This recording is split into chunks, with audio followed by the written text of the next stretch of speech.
ఇప్పుడు జడ్జి గారు కేసు కొట్టేసినప్పుడు ఏం చేయాలా? ఏసై దగ్గరికి వచ్చినప్పుడు, ఏసయ్యా నన్ను క్షమించు, ఈ విషయంలో నేను తేడా పడ్డాను, మరోసారి జరగకుండా చూసుకుంటానయ్యా, నాకు అవకాశమే, నన్ను మన్నించు అని ప్రాధేయపడినప్పుడు, ప్రభు క్షమించాను పో అన్నప్పుడు మళ్ళా దాన్ని ఎత్తకూడదు. కానీ కొంతమంది ఏం చేస్తారో తెలుసా? ఆ జరిగిపోయిన వాటినే పదే పదే పదే పదే దలుచుకుంటారు. అక్కడ ఉంది సైతానుగాడి కుట్ర.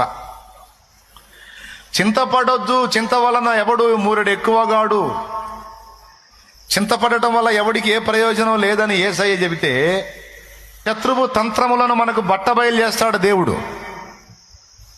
ఒక అంశాన్ని గురించి పదే పదే పదే పదే నీ మనసు రొదపెడుతుంది, దిగులు వస్తుంది, చింత వస్తుంది, ఆ బాధ భయం పోవటం లేదు అంటే దుష్టుని దాడి నీ మీద జరుగుతుందని అర్థం. అప్పుడు దేవుని వాక్యాన్ని, వాగ్దానాన్ని ఆధారం చేసుకొని ధైర్యం తెచ్చుకోవాలి. అది ఆ బ్యాలెన్స్ నీ మనసు నువ్వే చేసుకోవాలి. వాడంటాడు అయిపోయింది నీ పని అంటాడు. దేవుడు అంటే ఏం కావాలా, అదిగో వాక్యం, నా వాగ్దానం ఉంది చూడు, ఏమైపోలా, నేను నీకు తోడై ఉన్నా, మళ్ళా మొదలు పెడతా, భయపడొద్దు, కృంగిపోవద్దని దేవుడు మాట్లాడతాడు.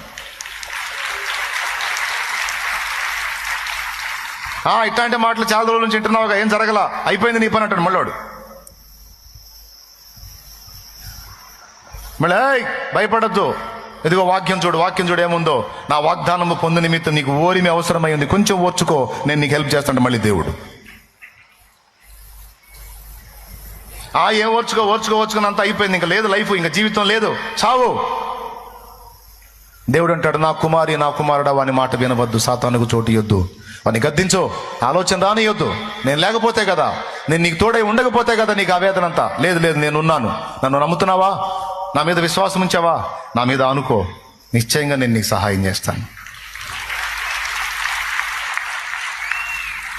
ఒక పక్క వాడు బుట్టించే ఆలోచనలు ఎట్లుంటాయి, ఒక పక్క దేవుడు మాట్లాడే మాటలు ఎట్లుంటాయి. వాడు ఒత్తిడి నీకుంటే దాన్ని అధికం చేయడానికి ట్రై చేస్తాడు. నువ్వు ఎంత వాడి ఒత్తిడికి లోనవుతున్నావు అంత ఎక్కువ అయ్యేటట్టు చేస్తాడు. ఇది తెలియని చాలా మంది బలైపోతున్నారు కనుక చెప్తున్నాను. ఈ మోసం తెలియని చాలా మంది అమాయకులు బలైపోతున్నారు కనుక ఈరోజు ఈ మాట చెప్తున్నాను నేను. దేవుడు క్షమించి వదిలేసిన తప్పులను కూడా పదే పదే నీ జ్ఞాపకాలుగా తెస్తాడు. వాడు తెచ్చి వాటిని గురించి నువ్వు దిగులు పడేటట్టు, కృంగిపోయేటట్టు, కుమిలిపోయేటట్టు, రోగిపోయేటట్టు, నాశనం అయ్యేటట్టు చేస్తాడు. దానికి కారణం అధిక నీతి, అధిక పశ్చాత్తాపం అంటారు. పశ్చాత్తాపం అవసరమే. అధిక పశ్చాత్తాపం అంటే ఏంటో తెలుసా? దేవుడు వదిలేసినా నువ్వు వదలవు.